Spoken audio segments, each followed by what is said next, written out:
Bismillah,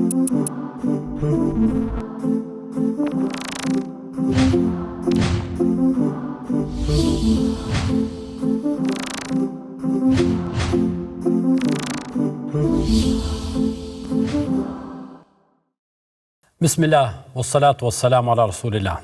Allahun e falenderojmë, selavatet tona ja dërgoj Muhammedit sallallahu alaihi wasallam, familjes, shokëve dhe të gjithë atyre të cilët ndjekin rrugën e tij, mësimet dhe udhëzimet e tij deri në ditën kur do ta takojmë atë bashkë me takimin me Muhammedin sallallahu alaihi wasallam. Do të fillojmë pastaj edhe faza finale, faza përfundimtare dhe marrja e rezultateve të asaj për cilin kemi jetu. Jemi mundu, jemi përpjek dhe e kemi kalu jetën tonë. Pra, takimi me Muhammedin a.s. është fillimi i ditës së llogarisë dhe i stacioneve përfundimtare të secilit njeri. Ndë çdo kush që e pret dhe dëshiron këtë takim duhet të përgatitet paraprakisht, sepse pastaj sigurisht se pritet takimi më i madh, që dikush nga ne mund ta pres, dikush nga ne mund ta përjetoj. Ai është takimi me Zotin e botrave. Me atë Zotin e botrave për të cilin kemi jetu, me të cilin kemi jetu, tek e cili kemi shpresu, urdhat e të cilit i kemi ndjek dhe i kemi përcjell, me Zotin e botrave, të cilin e kemi dashur, pra jemi mundu që ta dojmë më shumë se çdo kan tjetër. Ai i cili për neve ishte i pazaventshëm, ai i cili për neve nuk hynte në asnjë llogari matematikore të jetës së kësaj bote. Pra çdo gjë që kemi dhe çdo gjë të cilën e posedojmë, duhet ta vendosim në shërbim të kënaqësisë së tij dhe në shërbim të përgatitjes për takimin me ta. Andaj çdo ditë që e kalojmë, nga mëngjesi në mbrëmje, çdo javë që e kalojmë, çdo fazë dhe periudhë kohore në të cilën ne jetojmë, ne kemi në shërbim të këtij takimi me Zotin e botrave. Atë Zotin i cili do të thret në ditën e llogarisë dhe në ditën e gjykimit, e madje nga thirrjet e para të cilat Zoti xhaleshanuhu do të bën, është Aina ibadi alladhina ata'uni bil ghaibi wa hum lam yarawni. Ku janë robërit e mi, të cilët më besuan, u nënshtruan, sakrifikuan, me dëshën, u ndaluan nga ndalesat, pra i respektuan të gjitha ato të cilat unë ju thash, edhe pse ata nuk më kishin pa. Sigurisht se ne nuk e shohim Zotin tonë në këtë botë me sytë tanë, por e shohim me sytë e zemrës. Këta sytë e zemrës të cilët asnjëherë nuk gënjejnë, madje shpesh herë janë shumë të fuqishëm edhe se sa shikimi i syve. Ne sapo e kemi përfunduar një periudhë të kësaj dëshmie, pra të cilën ja kemi bërë Allahu subhanahu wa taala. Ajo është periudha e agjerimit, periudha e Ramazanit. Periudhën në cilën ne ja dëshmuam Allahu subhanahu wa taala se për kënaqësinë e tij ne jemi të gatshëm madje të braktisim edhe bukën edhe ujin. Ne që ja dëshmuam Zotit fuqiplot se ndjekja e urdhrave të tij për neve madje është e rëndësishme edhe në sekonda të matet. Andaj nuk banëm iftar derisa erdh minuti i caktuar. Dhe e shtytëm syfyrin deri në momentin kur me minuta, madje me precizitet, pra u ndaluam në kohën kur Zoti na tha të ndalojmë.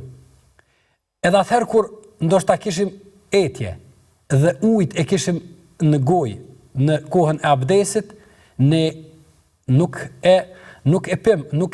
e petëm ata, sepse ja dëshmuam se etja të cilën e përjetojmë dhe kënaqësia e shuajtjes së kësaj etje me kënaqësinë e Zotit është shumë e madhe se sa shuajtja e etjes tonë me ujin që do ta pinim.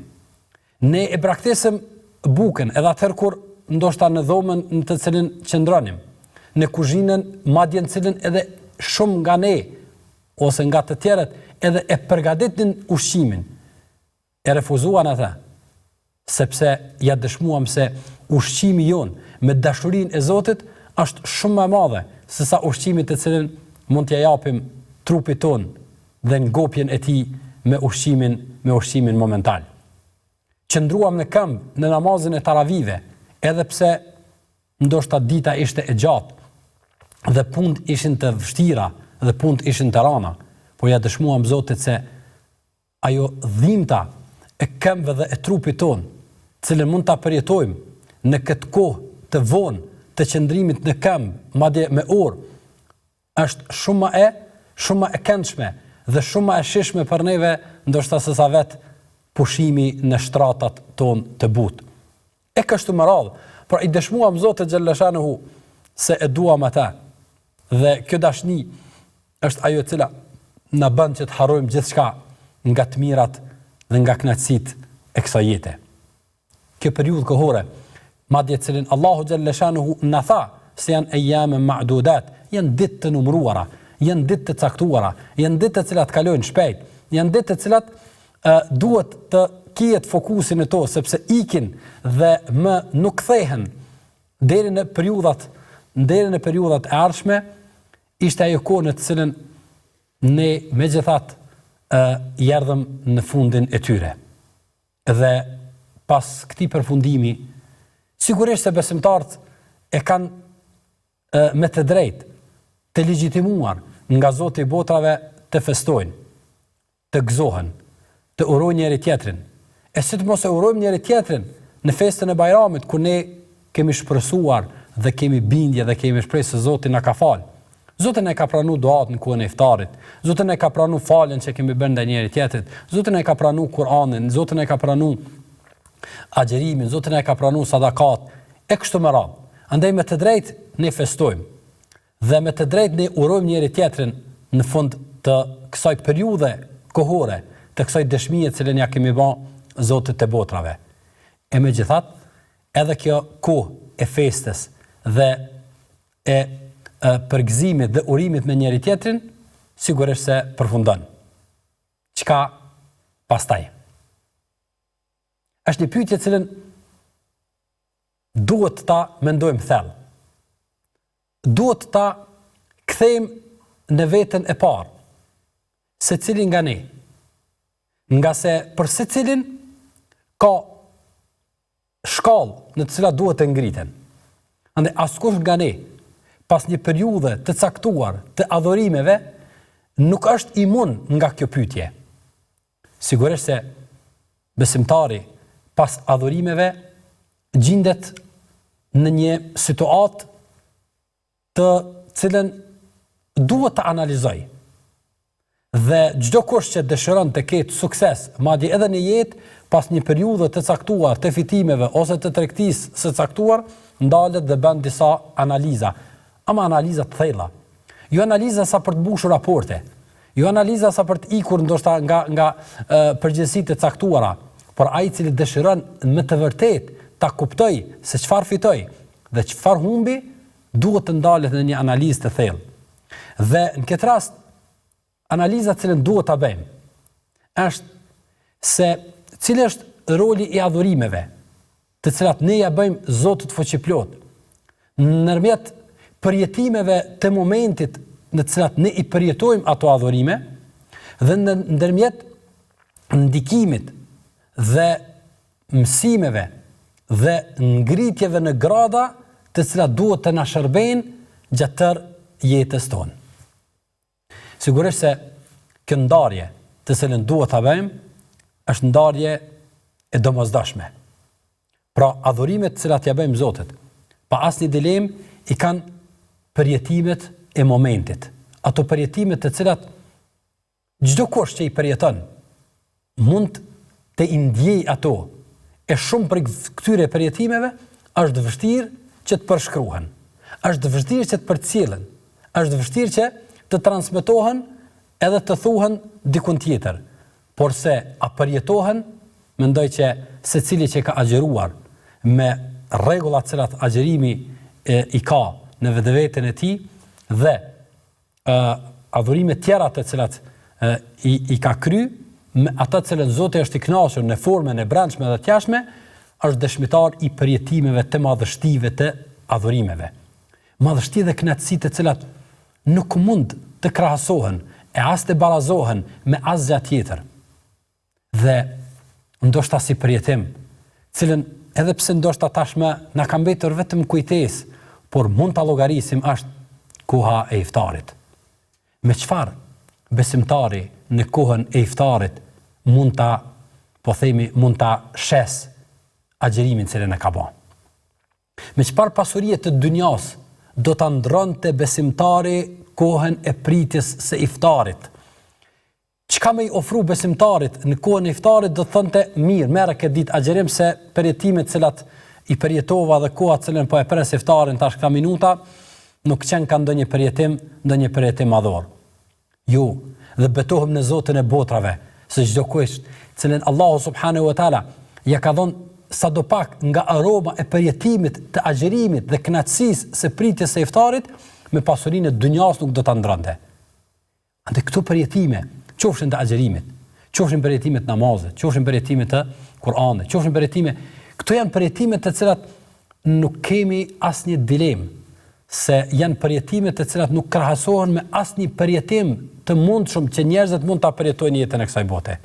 Çfarëdo që ata përjetojnë dhe me çfarëdo që ata mund ta ushqejnë veten e tyre në momente të caktuara.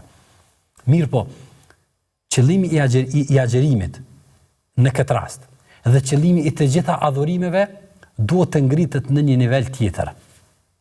Duhet të ngritet në një nivel tjetër dhe zakonisht këtë nivel të cilën adhurimet duhet të na ngritin neve, njeriu mund ta vrej, njeriu mund ta kuptoj pasi të kryhen adhurimet. Pra në pyetjen cilën e bëm pak më herët. Pra sa kemi lëviz nga pozicionet e para këtyre adhurimeve. Sa kemi bë hapa të ndryshimit në jetën tonë pas këtyre adhurimeve. Dhe tashmë kur pothuajse ka kaluar një javë nga agjerimi, nga përfundimi i agjerimit, mendoj se është koha e mjaftueshme. Është koha e mjaftueshme që secili prej nesh ta bëjë një lloj parallogarie dhe ta bëjë një lloj vetë kontrolli të ndryshimeve të tij të para Ramazanit dhe pas Ramazanit. Çfarë kemi ndru? Në çfarë jemi përmisu? Në cilat koncepte jemi më ndryshe? Në cilat adhurime jemi më ndryshe? Në cilat punë dhe pikpamje kemi bën ndryshime të duhura. Dhe në qoftë se pas një llogarie të thjesht na del se ndryshimet nuk janë të evidente, nuk janë prezente, nuk janë të theksuara, nuk janë ato të cilat tashmë kemi fillu të i fshohim dhe të i prekim dhe të i përjetojmë, sigurisht se e kemi një shqetësim. E kemi një shqetësim.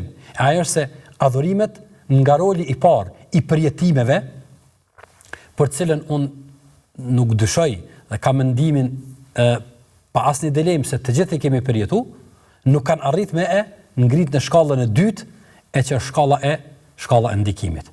Andaj Allahu subhanahu wa taala edhe kur flet për adhurimet të ndryshme na tregon se adhurimet duhet të kenë ndikim. Po, adhurimet duhet të kenë ndikim. Dhe në këtë duhet të këmbgulim, sepse jemi të folë me ato të cilën Allahu subhanahu wa taala ka garantu, ato të cilën Allahu xhallashanu na ka mësu. Dhe Allahu xhallashanu nuk na thot diçka, nuk na mëson diçka, hasha wa kala, në asnjë mënyrë i pastër, patmetar Zoti xhallashanu të na thot se një adhurim i caktuar e ka një ndikim e ne ta përjetojmë atë adhurim e të mos ketë ndikimin e caktuar. S'mund të jetë kështu. Nuk mund të jetë kështu. Atëherë problemi është tek ne. E ne duhet të gjërmojmë, duhet të lumtojmë, duhet të përpjekimi. Andaj Allahu subhanahu wa taala në njërin nga adhurimet që ne e bëjmë në vazhdimsi, Zoti xhalla shanu na thot inna salata tanha anil fahsha. Me të vërtet, namazi ndal nga punët e këqija. Kjo është formulë, kjo është rregull. A ka mundësi që njeriu me një namaz të ndroj, ka mundësi që nuk ndron. Me 2 namaze ka mundësi që nuk ndron. Me 3 namaze ka mundësi që nuk ndron. Po themi me 1 ditë, me 3 ditë, me 1 javë, me mirë po, që njeriu besimtari të falet, po themi me namazet e tëra, të falet me javë të tëra, të falet me muaj të tërë, aq më keq, ndoshta të falet me vite të tëra dhe nuk ka arrit namazi që ta ndroj besimin e brendshëm të tij në raport me Zotin, bindjen e tij, ta distancojnë nga punët e këqija, ta largojnë nga veset e këqija. Atëherë është problem. Atëherë ne adhurimet i kemi kufizuar vetëm në aspektin e përjetimeve momentale. E që pastaj ekziston edhe një frikë. Ekziston edhe një frikë, ndoshta e kam gabim, dhe shpresoj që ta kem gabim. Shumë më mirë do të ishte sikur unë ta kem gabim këtë konstatim, por ndoshta shpesh herë adhurimet të caktuara, njerëz të caktuar i përdorin sikur një lloj përpjekje që ti shlyn disa nga gjunahat të cilat ata i bëjnë, që të kenë më të lehtë pastaj veprimin e atyre gjunahave edhe kthimin në origjinalitetin e tyre. Sigurisht se adhurimet nuk e kanë këtë qëllim. Andaj është e dhëmshme. Nuk është e dhëmshme, po flas në këtë rast ndoshta me një nivel të caktuar, sepse dëshira jonë përveç atyre përgëzimeve të cilat i banëm, përveç atyre urimeve të cilat i kemë për njëri tjetrin, përveç mendimeve të mira, po dëshirojmë që të ngritemi në një shkallë që këto mësime na kanë mësu. Andaj është e dhëmshme që njeriu ndoshta ta ndjej kënaqësinë e leximit të Kuranit, por mos ta ndjej kënaqësinë e zbatimit të tij. Është e dhëmshme nëse dikush prej neve e ka ndi afërsinë me Zotin e tij në kohën e namazit, por nuk e ndin këtë afërsi të Zotit kur del jashtë në dynja. Nuk bën që njeriu ta ndi afërsinë me Zotin në kohën e lutjeve të duave dhe mos ta ndin afërsinë e Zotit në momentin kur para tij gjenden, po themi, udhkryqet të cilat ai duhet të zgjedhë se nga duhet ja mbaj në atë cilën e kënaq Zoti apo në ato cilën e kënaq egot dhe lakmit e tij. Është e papranueshme që njeriu të jetë afër njëri tjetrit në saf e të mos jetë afër njëri tjetrit në dynja. Pra, të jetë afër njëri tjetrit fizikisht në saf e të mos jetë afër njëri tjetrit shpirtërisht. Është e papranueshme që njeriu, po themi, të sakrifikojë, të mundohet, të përpjeket që të jetë i mirë me të tjerët, e të mos jetë i mirë me prindrit e tij, e të mos jetë i mirë me gruan e tij, me familjen e tij. Por këtu ka një problematikë e cila këto adhurime të cilat i bëjmë janë përjetime të momentit dhe nuk po arrin që të jenë ato të cilat e orientojnë pastaj dhe e drejtojnë mendimin ton dhe t'jen udhërëfyesi jonë për tek ajo cilë Zotë Gjellashanuhu don nga ne të nashe.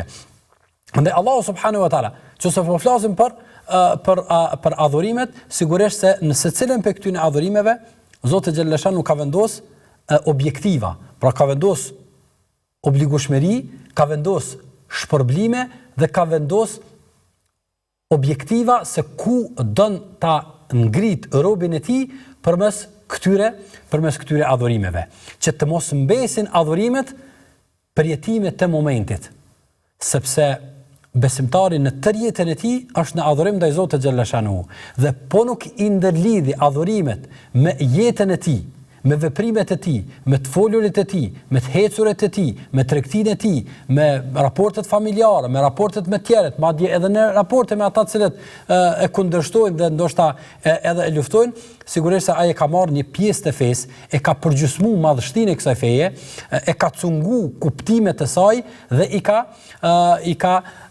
bë, po themi i ka hedh në pavlefshmëri pjesën kryesore të fesë, e cila është raporti me të tjerët dhe ndikimi i mësimeve të fesë me të tjerët.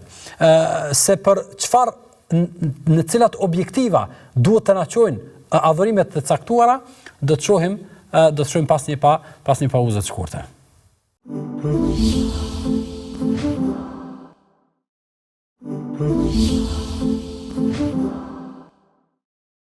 Shikues të dashur, kthehemi në pjesën e dytë të trajtimit të temës adhurimet ndërmjet përjetimeve të momentit dhe ndikimeve të tyre jetësore.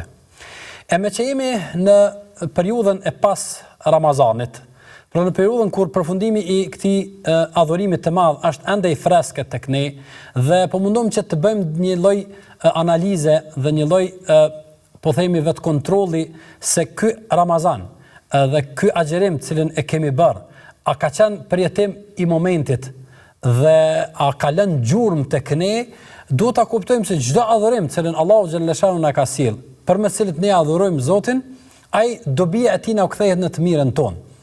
Dhe ne jemi ata të cilët përfitojmë, ne jemi ata të cilët përmes këtyre mësimeve dhe përjetimeve, jo vetëm të momentit, por edhe mësimeve jetësore, ngritemi në grada të larta, fillimisht në këtë botë, duke qenë njerëz të denj për ta bartur mesazhin e Zotit dhe shëmbulltyr për njerëzit, e pastaj sigurisht se ajo periudha e shpërblimeve të cilën e presim para Zotit është ajo për cilën ne përpjekemi dhe vazhdojmë gjithmonë të adhurojmë Zotin.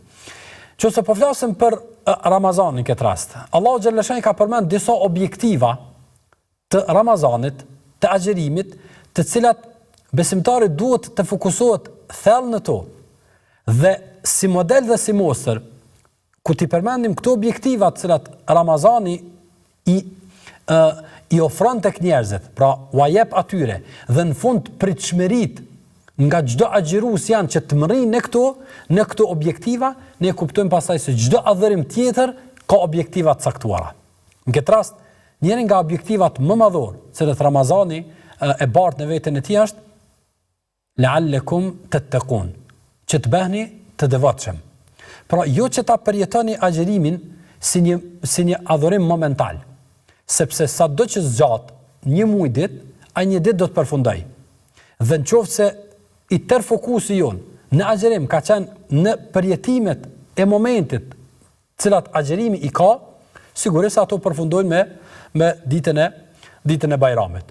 Por se Allahu xhallahu po thotë, o robët e mi, o besimtarët, o njerëz, o ju cilët po i përjetoni këto përjetime, të cilat u kënaqin shpirtin, u qetësojnë mendjen, ju rregullojnë në raport me Zotin xhallahu, në raport me tjetër kështu me radhë, mos harroni se përveç këtyre ndikimeve momentale dhe përjetimeve të momentit, Ramazani do të sjellë edhe një diçka e cila do të shoqëroj edhe pas Ramazanit.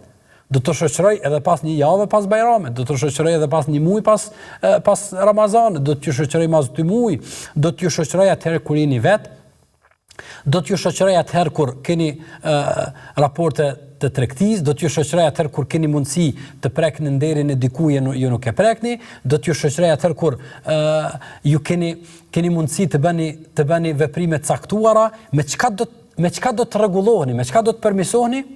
Jo, nëse e fokusu vetëm me duat e kohës së iftarit, ato kanë përfunduar. Edhe me kohën e sefirit dhe me kohën e taravive, ato mas një javë ato mbesin vetëm kujtime. Por një diçka e cila na shoqëron dhe na përcjell në vazhdimsi me neve është grada e takvallakut, grada e devotshmërisë të cilën e kemi arrit gjatë muajit të Ramazanit. E kjo është ajo e cila neve na mban të lidhur, të konektuar me Zotin e botrave, të paktën deri në Ramazanin tjetër. Të paktën deri në Ramazanin tjetër.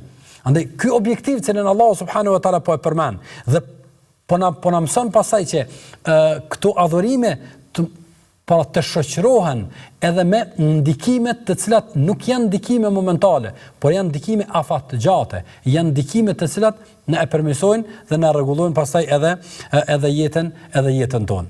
Pra, si model dhe si shembull, duhet ta kuptojmë se çdo adhurim, cilën Zoti xhaleshanu na ka dhënë, duhet të ketë këto dy komponente të rëndësishme.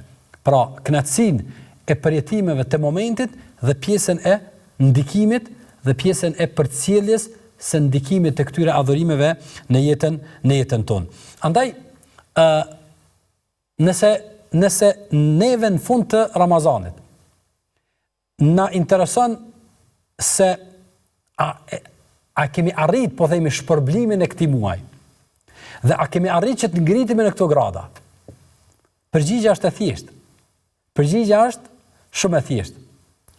Përgjigjja është pyetja shumë e madhe, dhe pyetja duhet të jetë një pyetje e cila duhet na shqetësoj, duhet na mundoj, por përgjigjja është shumë e thjeshtë.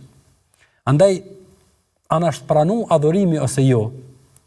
Kanë thonë gjeneratat e hershme, ata cilët realisht e kanë kuptuar edhe rrugtimin e tyre për tek Zoti, e këtë rrugtim nuk e kanë bën në hamendjen e tyre, e as në eksperimente, por e kanë bën të argumentuar dhe të orientuar në bazë të shenjave dhe sinjaleve të cilat Allahu subhanahu wa taala i ka vendosur në librin e tij, e pejgamberi sallallahu alaihi wasallam i ka detajzuar në sunetin e tij.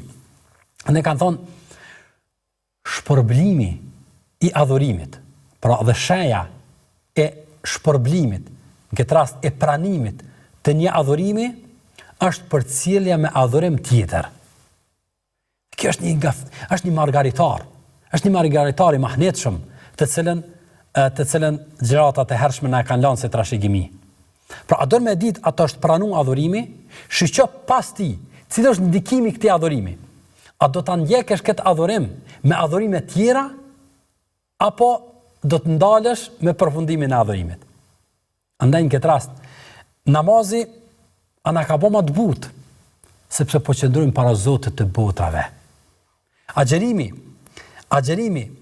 ana ka bë më të lidhur me Zotin. Sadakaja, ana ka zbut zemrat ndaj tjerëve. Falja që kemi bën ndaj tjerëve, dhe kërkim falja që kemi bën, ana ka hjek nga vetja jonë ato veset të këqija, siç janë urrëtia, zilia, mendimi i keq e kështu me radhë. Pra të gjitha këto, a jemi duke i vrejt, a jemi duke i ndjen jetën tonë? Ndërsa njëri nga kuptimet e mëdha të kësaj fjale është se adhurimet cilat i kemi bë, ana e kanë shtu bindjen ndaj Zotit, dashurinë ndaj Tij, kënaqësinë e përjetimit të adhurimeve, ana e bë adhurimet më të dashura, dhe ana e bë punë të këqija më të urrëtura. Allahu subhanahu wa taala thot: "Walladhina ihtadaw zadahum huda." Ata cilët ishin të udhëzuar, po, cilët udhëzuan, Allahu xhaleshanu u shtoi udhëzimin. Pra, udhëzimi e shton udhëzimin. Puna e mirë e shton punën e mirë. Adhurimi pasohet me adhurim. Dhe e kundërta me të kundërtën. Punë të këqija i tërheqin punë të këqija. Gjunahe tërheqin gjunahe. Pra të arsye njëra nga kuptimet më dha, cilët e kanë thonë disa nga njerëzit e mequr, është interesant si kanë mendu këta njerëz. Shumë është interesant. Mendoj se duhet mendohen, duhet meditohen thellë. Dhe në qoftë se dikush nga ta, Zoti xhaleshanu ja ka dhënë mundësinë, pra ka pas pasuri dhe i ka ardhur mundësia që të shpenzojnë në rrugën e Zotit. Të ndihmojnë ndonjë të varfrit, të ndihmojnë ndonjë nevojtari, të jap në projektin e caktuar, të ndihmoj punë të cilat janë në dobinë e njerëzve e kështu me radhë, pra rrugët e shpenzimit janë të shumta. Në qoftë se dikuj prej tyre, Zoti xhaleshanu ja ka mundsuar me dhënë. Na si e kuptojmë se na u ka pranuar kjo punë? Në qoftë se kur të kthehemi tek xhirollogaria, shohim se na u ka kthy në bash, na ka kthy dikush, na kthej dikush, na hecin ndonjë tregti, fituam diku në dynjë, kështu me radhë. Jo, ata nuk e kanë pas këtë matematik. tek ata në qoftë se ai ka dhënë rrugën e Zotit dhe mbas një periudhë të shkurtë kohore, Zoti ja ka mundsuar të jap përsëri, ka thonë elhamdulillah, ma ka pranu Zoti sadakan e parë. Ka thonë pse? Sepse ma mundsoj me e dhënë sadakan e dytë. Ma ka pranu sadakan e parë, sepse ma mundsoj me e dhënë sadakan e dytë. Pra punën e parë që në bëna për Allah në zëgjel, Zoti ma mundsoj që ta shtoj e ta bëj përsëri edhe më mirë e përsëri në rrugën e Zotit fuqiplot. Andaj, agjerimi që ose pasohet me punë të mira, namazën që ose pasohet me punë të mira, sadakajnë që ose pasohet me punë të mira. E kështu me radhë, të gjitha këto janë shenja të pranimit dhe njëkohësisht të shpërblimit të atij adhurimit të cilën e kemi. E tëra kjo na shtyn tek ajo që adhurimet të mos i bëjmë pa përjetim, të mos i bëjmë pa përpjekje që të nxjerrim mësime, urtësi, çka po don Zoti im nga namazi im, çka don Zoti im nga xherimi, çka don Zoti im nga sadakaja ime, çka është sadakaja përveç procesit të dhënies së parës. A është edhe një proces i pastrimit të zemrës, i shkputjes edhe i nxjerrjes së dunjas nga zemra, i afërsisë edhe i dashurisë me tjerët? Sigurisht se po. Çka don Allah për agjerimin tim? Lidhja me Zotin, kujtesa se Zoti të shë sabri dhe durimi, se sado që të zgjaten proceset, në fund do të vijë iftari, do të vijë koha kur ka më përfundu, do të vijë koha kur kemi marrë shpërblim, e kështu me radhë. Pra, Allahu subhanahu wa taala madje edhe për Kur'anin thotë efala yatadabbaruna al-Qur'an, a nuk e meditojnë ata Kur'anin? A nuk e mendojnë Kur'anin? Apo e lexojnë thjesht sa për shpërblim dhe sa për sevap, që është vetëm njëri nga qëllimet e leximit të Kur'anit?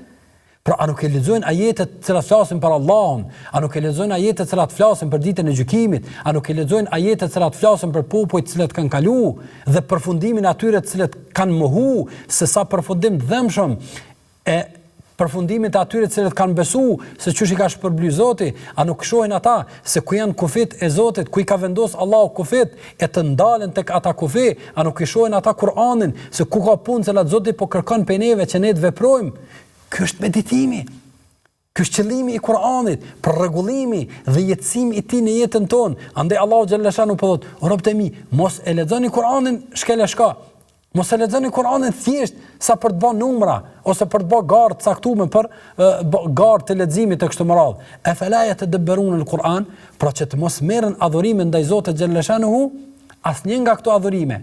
E në këtë rast edhe Kur'ani si një diçka e cila të veprohet pa e ditë qëllimin dhe pa e ditë kuptimin e tij. Andaj sigurisht se besimtari kupton se punët e mira të pranuara duhet të pasohen me punë tjera, duhet të ndikohen ato. Padyshim se nuk mund të jetë i njëjti ritëm, dhe këtë ne po besoj se jemi dakord dhe kemi të qartë, sepse nuk mund të jetë ritmi i njëjtë i adhurimeve pas Ramazanit se ç'është në Ramazan. Por që të lihet pastaj komplet, këtë se ta shpjegojmë. Andaj pejgamberi alayhi salatu wasallam ka thonë: "Ahabbul a'mali ila Allah adwamuha wa in qalla."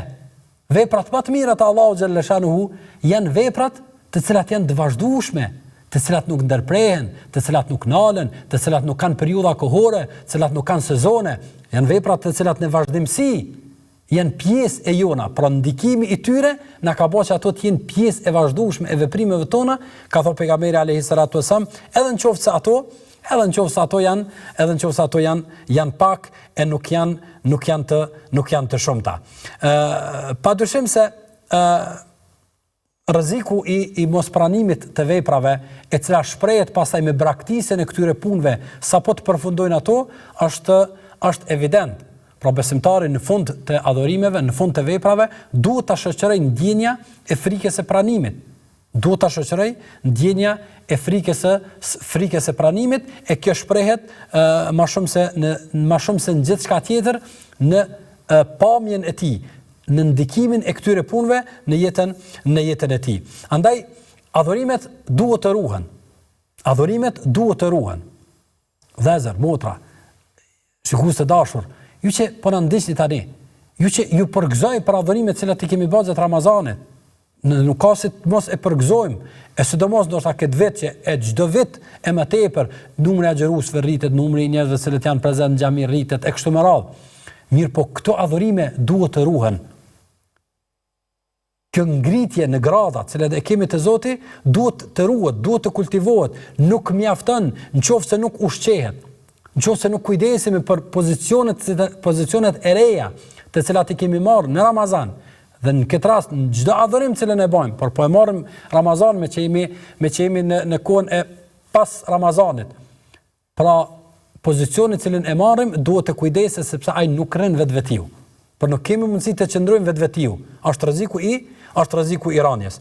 Dhe sigurisht se do t'i përmend disa hapa të shpejtë se si duhet të ruhet. Çështja e parë e ruajtjes së këtyre adhurimeve është duaja që Zoti xhaleshanu të na ketë pranu adhurimet të cilat i kemi bë. Kjo është e para. Ka kaluar një javë. Duat tona duhen të jenë të freskëta, po si natën e fundit të Ramazanit. Që Zoti na ketë pranu agjërimin e këtij muaji. Dhe nga këtu po bëj dua dhe lut Allahun xhaleshanu na ketë pranu Zoti agjërimin, Kur'anin, sadakan, namazin, dhikrin, punë të cilat i kemi bën këtë muaj. Nga se këtë na ka mësuar Ibrahimi alayhis salam, i cili ishte i dërguar special, me punë dhe detyrë speciale, në vendin e veçantë, pra special, për ta kryer një nga punët më madhore, punë më speciale, ndërtimin e Qabës, dhe sapo e ndërtoi Qabën Ibrahimi alayhis salam dhe djali i tij Ismaili, ngritën durr tek Zoti xhaleshanu për ta mësuar se çfarë do punë madhore që e bëjmë. Ne duhet t'ia kthejmë Zotit xhaleshanu për ta vlerësuar, sepse ne kemi mundësi të kemi mangësinë e kryerjen e saj, sinqeritetin mos jetë i duhur, mangësitë të cilat na kanë shoqëruar e kështu me radhë. E Ibrahim alayhis salam tha, Rabbana taqabbal minna. Tan o Zot, pranona këtë punë nga ne. Andaj lutja dhe duaja për pranim, sigurisht se është ajo e cila na i ruan punë dhe na mundson që të shijojmë frytet e saj, më njëherë pasaj është lutja në qëndrueshmëri.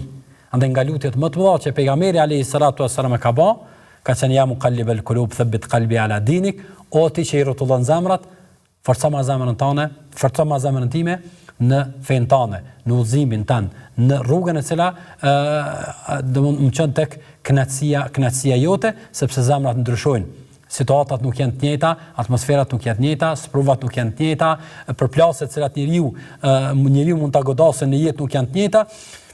Andaj qëndrueshmëria e zemrës, padyshim se është një nga arritjet më të mëdha që besimtari mund ta ketë në jetën e kësaj bote. E dyta nga hapat e rëndësishëm dhe të domosdoshëm të ruajtjes së punëve dhe vazhdimësisë së tyre pas adhurimeve është që të vazhdohet me ndonjë punë me intensitet më të vogël. Kemi fal 1 orë taravi, mirë. Të paktën 2 rekate mos e le. Po, nivelin nga 33 rekate atje me sunet, me taravije, me krejt se kemi fal, e pastaj edhe namaz natë kështu me radhë, mos e le të paktën pa 2 rekate para xhumës ose në pjesën e tretë natës kështu me radhë. Kemi agjëru të paktën të mos na ikë shevali pa agjëru 6 ditë. Si ka mundësi të mos agjërohet shevali 6 ditë?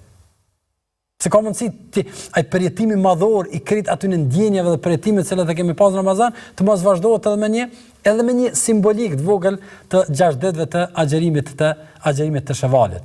Nga gara për hatme të shumta të na kalojnë ditë pa lexu Kur'an. Nga sadaka të shumta të na kalojnë kohë pa dhënë sadaka kështu me radhë. Andaj të zvoglohet intensiteti, por të vazhdohet me punë të vogla, sepse përmendëm edhe më lart hadithin e pejgamberit sa se punët më të dashura të Allahut xhaleshanu janë ato që janë të vazhdueshme, edhe nëse janë pak. Andaj vazhdimi në punë, edhe nëse janë të vogla pas adhurimeve, është shenjë dhe me emrin të Allahut është garancë e pranimit të punëve dhe ndikimit të vazhdueshëm të saj.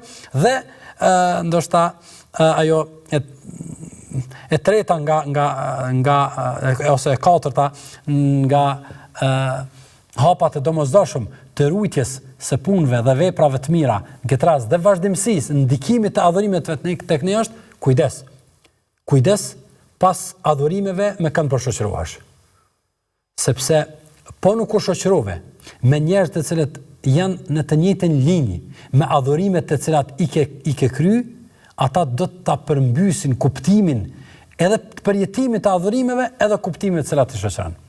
Sepse njeriu pas namazit nuk mund të kthehet tek shoqëria e cilën e kalon atje ku po dion në ndonjë vend të dytë, të pestë, të ku njerëzit merren me punë caktuar. S'mund të jetë. Nuk mund të jetë shoqëria e pas Ramazanit, ajo shoqëria e cila s'ka lidhje me Ramazanin. Pra sa po të kryet Ramazani i ke lënë dëshok atje që po të presin edhe ku me ditë ku kanë planifikuar ata që të shkosh edhe të vazhdosh pjesën tjetër të jetës. Andaj shoqëria është e domosdoshme. Ruajtja e shoqërisë me të cilën e ka adhuruar Zotin është garancë e vazhdimësisë dhe e ndikimit të adhurimeve që ato të mos jenë ndikime momentale dhe përjetime të momentit, për ato të jenë të vazhdueshme. Andaj edhe pejgamberi alayhi salatu wasalam na ka mësuar dhe ka thonë el mar'u ala dini khalili, ka thonë pejgamberi se njeriu është në fenë e shokut, është në fenë e shokut ti. Pra ashtu që janë shokët, sigurisht se do të jetë edhe mendimi jon, edhe shqetësimi jon, edhe angazhimi jon, madje edhe udhëtimi jon e shpesh herë edhe punë të cilat i bëjmë. Andaj këto 4 hapa të rëndësishëm duhet të jenë të domosdoshëm pas adhurimeve. E këto janë garantuesit e vazhdimësisë së ndikimit të adhurimeve në jetën tonë. Andaj besimtari e kupton se jeta jo nuk është asgjë tjetër pos lëvizje nga një adhurim në tjetër, nga një angazhim në tjetër, nga një punë në tjetrën, deri në përfundimin e rrugtimit ton, i cili sigurisht se është përfundim të cilën e presim me mendimin e mirë për Zotin, me shpresën në pranimin e punëve dhe veprave tona, sepse në këtë botë jemi në kohën e angazhimeve, pra tash ka punë pa llogari, e do të vijë momenti kur do të ketë llogari e puna ka përfunduar. E ne për të dalë llogaria e mirë dhe e duhur dhe fitimtare, sigurisht se duhet të kemi kujdes këto pozicionime të cilat i kemi para adhurimeve, gjatë adhurimeve, pas adhurimeve, dhe padyshim se besimtari mbetet me shpresën dhe mendimin e mirë për Zotin se këto ndikime të adhurimeve të cilat ne përjetojmë janë kënaqësi dhe janë një lloj freskie e përjetimeve të xhenetit, ndërsa ndikimet e këtyre adhurimeve janë treguesit e rrugtimit ton, madje edhe të pozicionit ton në ditën e llogarisë. Pra sa më shumë që jemi të kujdesshëm në këto pos adhurime, pra në kohën e pos adhurimeve në punën që do të bëjmë, është garantues i lehtësimit të llogarisë edhe të ditës së llogarisë ku dalim para Zotit fuqiplot. Zotë na mundësof që këtu të jemi të kujdesshëm, atje të kalojmë lehtë, e të mos jemi këtu pra mos përfillës, e sigurisht se e tëra kjo pastaj atje duhet të kalojnë për filtrat e kontrollës edhe të gjykimit. Allahu xhallahu na i pranof punë dhe veprat e mira, na mundësof që adhurimet të kemi pjesë të jetës tonë, qoftë në përgatitjet kur i bëjmë për të kryer ato, qoftë në përjetimet që i bëjmë gjatë adhurimeve, e edhe në ndikimin dhe në gjurmë që duhet të lënë këto adhurime pas kryerjes së tyre. Në takimin tjetër, lut Allahun xhallahu të ka në mëshirën e rahmetin e tij e të begatoj me begatitë e tij.